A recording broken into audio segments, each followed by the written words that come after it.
Treviso-Venezia passando per Verona, la marcia di Luca Zaia verso la regione è cominciata. Ministro ancora per qualche giorno, ora è leghista e a tutti gli effetti anche governatore. Sembrerebbe proprio di sì. Il prefetto mi ha comunicato che dalle 16:30 dovrebbe esserci la proclamazione ufficiale.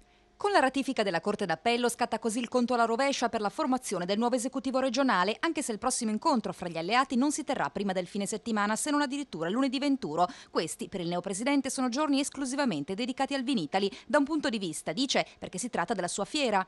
E dall'altro anche un rispetto istituzionale per il Presidente della Repubblica, che sarà qui per 2 giorni, e quindi dedicarsi a lui, alla sua visita ufficiale in Veneto e non ai lavori di segreteria.